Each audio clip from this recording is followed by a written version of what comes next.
Salut à tous, c'est Charles. Donc là, on se retrouve suite au premier essai de la SR7. Donc je suis allé sur le parking et franchement, il y a un gros problème de motricité. Bon, les pneus sont, on va dire, un peu plus typés drift, c'est sûr. Mais voilà, il y a vraiment un problème de motricité. Donc ce que je vais faire, c'est que moi, je vais bosser sur les diffs. On va déjà commencer. Donc il y a déjà la vidéo pour sortir le diff avant. Voilà, là, on va faire la vidéo pour sortir le diff central.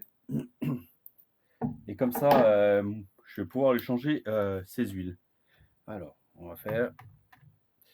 Donc, le problème pour accéder au diff central, je pense que je ne sais pas si maintenant, en enlevant juste le carter là, ça suffira. On va voir ça. Hein.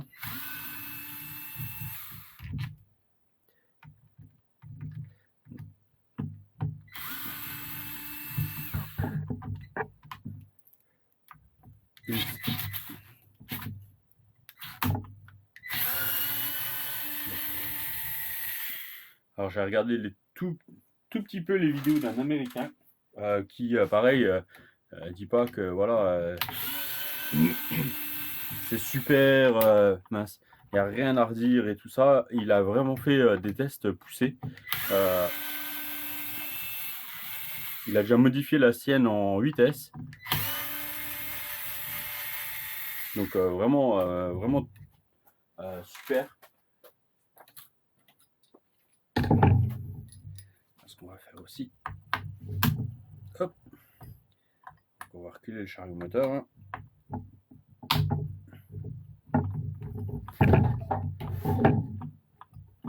Donc la table est encore un peu petite pour l'instant. Ouais. Donc je l'avais déjà retourné, mais il y a encore des choses qui tombent. Je vais passer aussi un petit coup de pinceau dedans, mais voilà. On va le bloquer. Donc il y a deux vis sur le dessus et une vis dessous. Franchement, bon, ça c'est pas mal du tout. Ça tient bien. Alors, est-ce que tu vas vouloir venir? Non. Je m'en doutais, donc c'est pas grave. Là, pour enlever le support arrière, donc on va avoir deux vis au centre. Le support, c'est plutôt un renfort.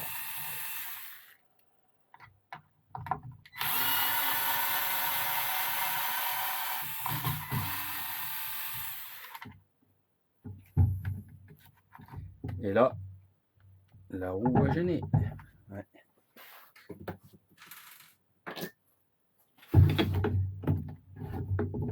Donc on va relever la roue rapidement. Alors, ce que j'ai pas fait encore, et ce que j'ai pas regardé, franchement, j'ai pas regardé toutes ces vidéos. J'en ai regardé quelques-unes vite fait. J'ai pas regardé s'il a joué avec les ressorts encore. Comme dans la boîte, on reçoit deux jeux de ressorts encore différents. Voilà.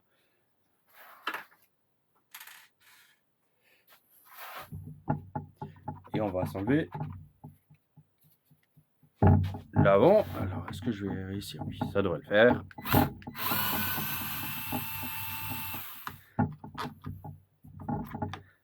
Voilà.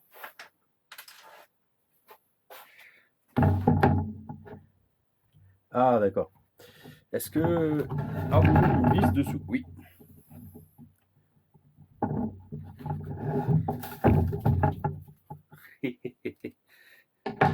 Je viens de repérer. Donc en fait, on a encore les quatre petites vis là qui doivent tenir le carter supérieur du disque. Là, il risque vraiment pas de partir. Hein.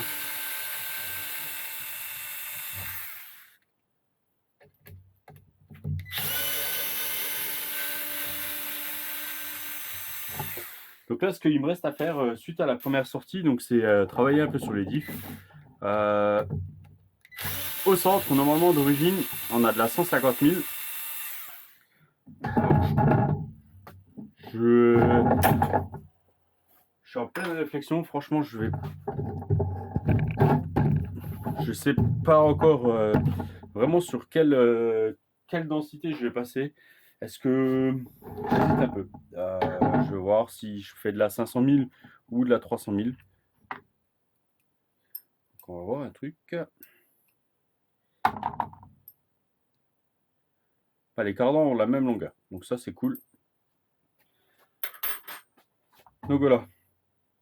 On est censé avoir de la 150 000 dedans. Franchement, c'est très souple. C'est vraiment très souple. Donc là, je pense que je vais essayer. J'adore le comportement de la VTE. Bon, après, on va pas s'en rapprocher, c'est sûr et certain. Là, il y a un caillou qui se balade. Il allait se cacher sous le bac. Donc, je vais pas essayer de copier au maximum, c'est pas le but. Je vais peut-être mettre de la 500 000 là. Et devant, on va voir si on essaye peut-être de la 300 000. Pour vraiment essayer. Après, oh là là, ce caillou. Voilà. Ah bah, je viens de sortir. L'entraînement du diff arrière.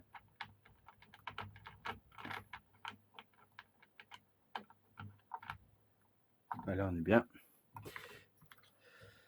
Voilà. Donc, je vais peut-être partir sur ça. On va faire de la 500 000 dedans. Et devant, on fera de la 300 000.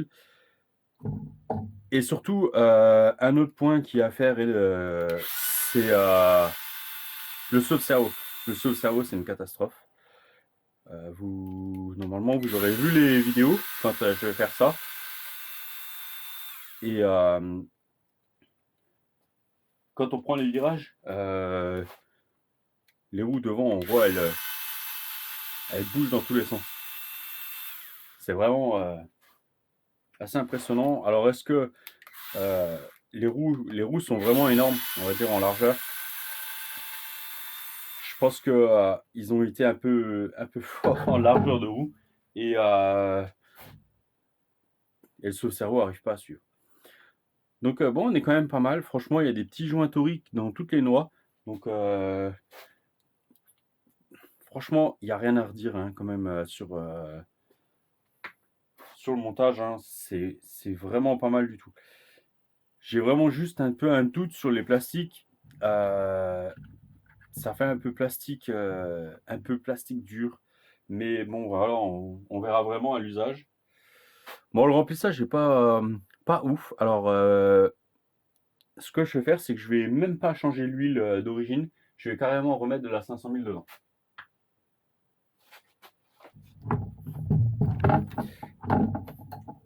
Alors bon, bah j'ai pas de 500 000 en stock. Il me semblait que j'en avais encore un pot, donc j'en ai plus.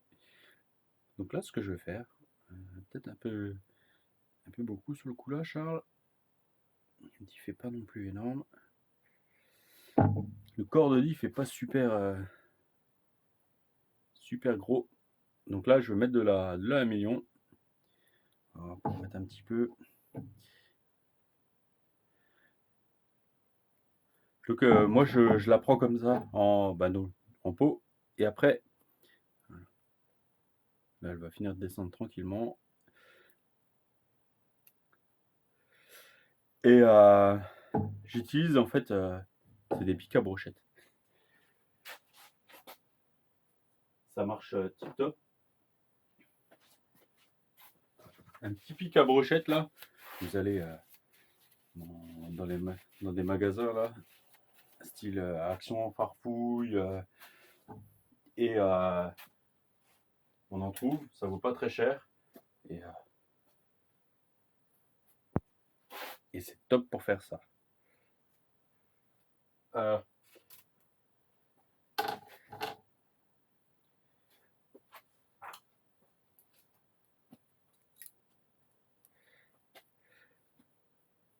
Après, dans l'ensemble, bon, ben voilà, j'ai roulé, je crois, je viens de monter la vidéo, donc environ 18 minutes, il me semble. Les lipos, je les ai pas testés sur place, je les ai testés en rentrant. Il restait, j'étais à 3,7. Donc, j'aurais dû aller jusqu'à la coupure, mais je voulais essayer le comparo avec la VTE2 derrière. Et bon, ça n'a rien à voir, bien sûr, les deux. C'est pas vraiment comparable. Mais voilà, on est en place. On est en place. Mais voilà, franchement, je pense que une fois qu'on aura bossé sur le châssis, ça sera ça sera un bon châssis. Voilà.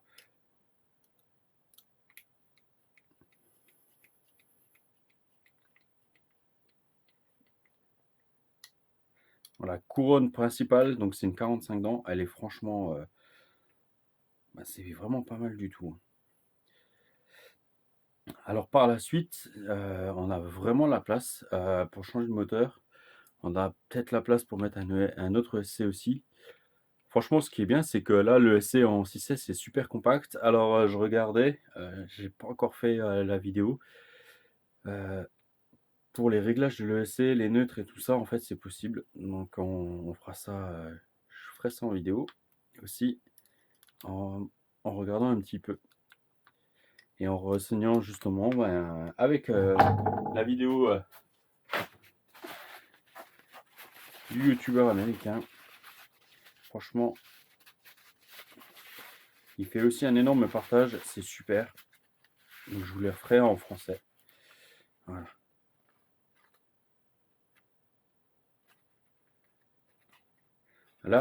Là du coup, maintenant, le diff est vraiment bien plus dur. Alors, on va aller remettre les cardans. Alors franchement, donc accès diff central, c'est le plus cool. C'est relativement cool, hein.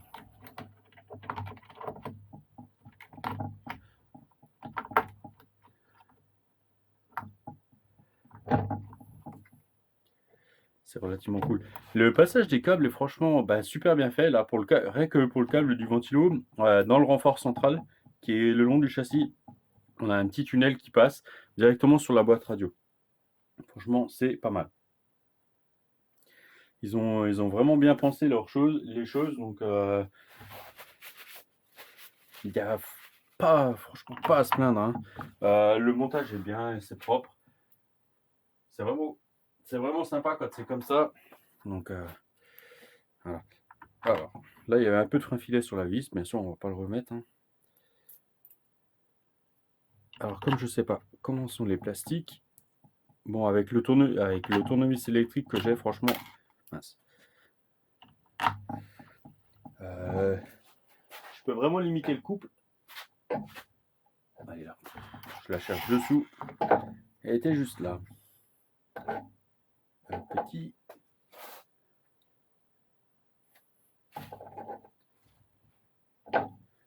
Oh, je cherche l'embout. Il est sur la voiture.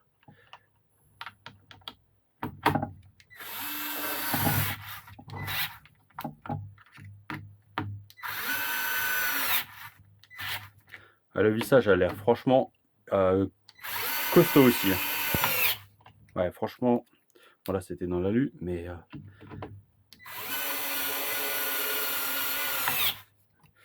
ça a l'air franchement pas mal du tout, hein. On va se refaire l'entredent.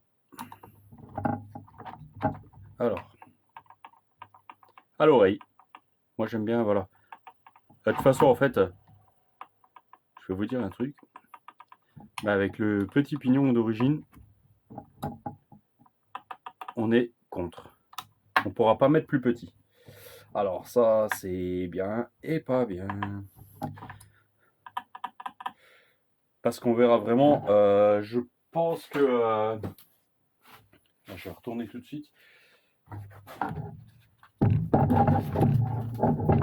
Voilà, donc là, on a la dernière vis pour le chariot moteur. On a quand même deux petites marques, hein.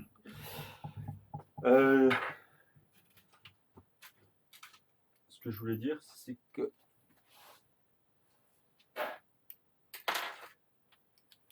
Je sais plus. Si. Il faut faire attention. Il y a une vis qui est différente. Et voilà.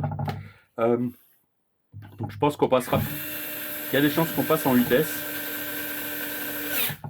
Alors j'ai deux moteurs, on verra. J'avais prévu un moteur à l'époque pour la Deathwatcher, mais la Deathwatcher était en fait limitée en place. On ne pouvait pas mettre plus long qu'un 42-74. Donc j'ai encore un moteur Rocket de côté. Ah. Donc là, ça veut pas. J'ai été trop vite. Ah oui, c'est vrai que de temps en temps, j'ai l'embout qui patine. C'est pas plus mal.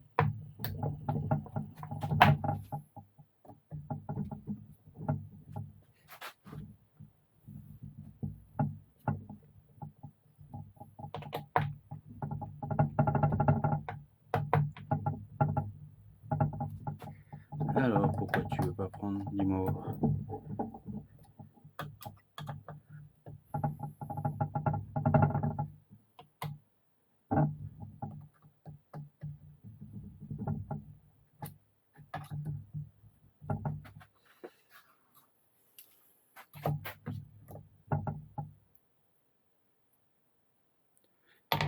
Est-ce que je me suis trompé?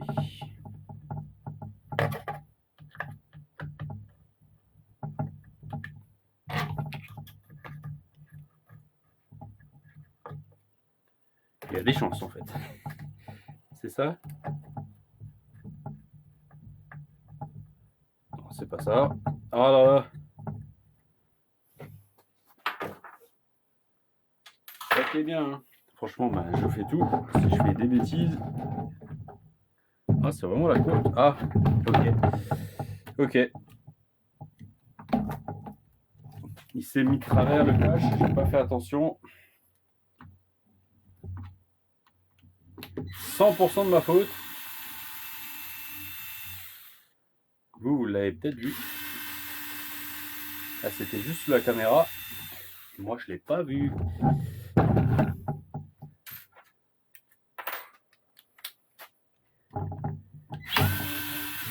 Alors, est-ce que ça suffit?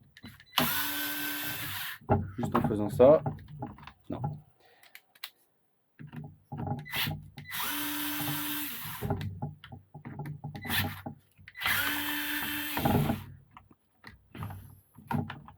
Voilà.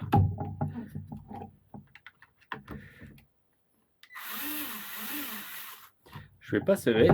Pour l'instant, elles sont juste approchées. Ce qu'on va faire, c'est que je vais remettre les autres vis.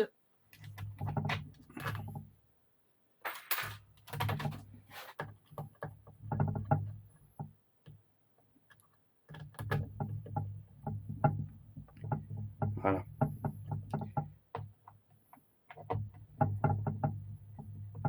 Et du coup, ça marche beaucoup mieux.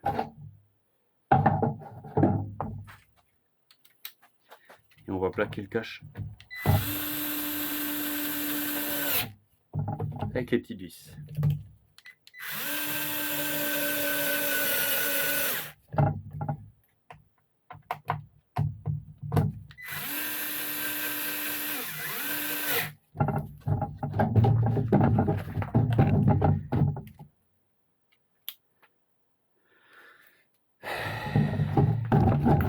Et moi, je fais des âneries aujourd'hui.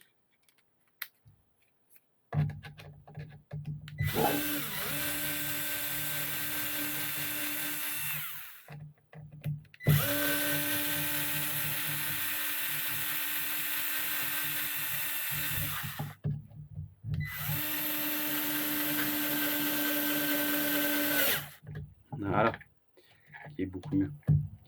Bon, ça va pas aller loin, c'est ce que j'allais dire. Sur un écran de stop.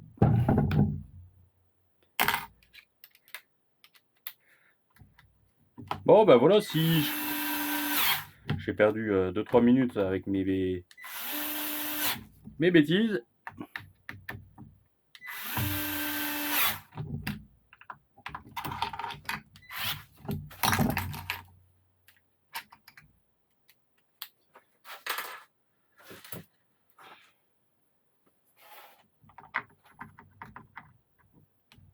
Alors, voilà, il a un sens.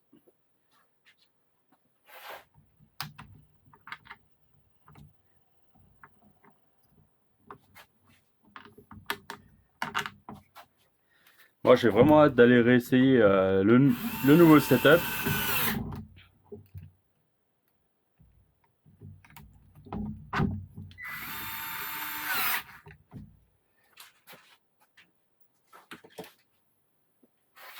Et là, voilà. Donc ouais, bon, une petite vingtaine de minutes. Si vous ne vous trompez pas, comme moi.